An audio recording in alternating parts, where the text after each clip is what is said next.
Hi hello welcome to my channel అండి. ఈ రోజు అయితే ఒక మంచి రెసిపీతో మీ ముందుకు వచ్చేసాను. ఇప్పుడైతే స్టవ్ వెలిగించి స్టవ్ మీద ప్యాన్ పెట్టేసి ఆయిల్ అయితే లైట్గా యాడ్ చేసుకోవాలి. ఆయిల్ హీట్ అయ్యాక ఆనియన్స్ వేసి ఆనియన్స్ గోల్డెన్ బ్రౌన్ కలర్లోకి వచ్చాక తీసి పక్కన పెట్టేసుకుని అదే ఆయిల్లోకి ఒక ఎగ్ని బ్రేక్ చేసుకుని సాల్ట్ కారం యాడ్ చేయాలి. యాడ్ చేసి దీన్ని మనం చాలా ఫ్రై చేయాలన్నమాట. ఇది ఫ్రై అయిపోయాక మనం ముందుగా పెట్టుకున్న ఆనియన్స్ కూడా వేసేయాలండి. వేసాక మ్యాగీ వేసుకుని దాంట్లోకి తగిన వాటర్ పోసుకోవాలి. తర్వాత మళ్ళీ సాల్ట్ మ్యాగీ మసాలా కూడా యాడ్ చేయాలి.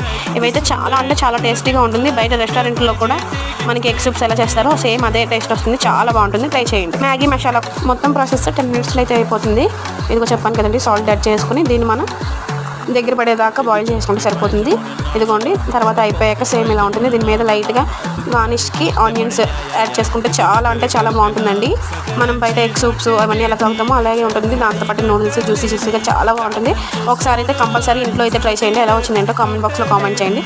Please to subscribe. బాయ్.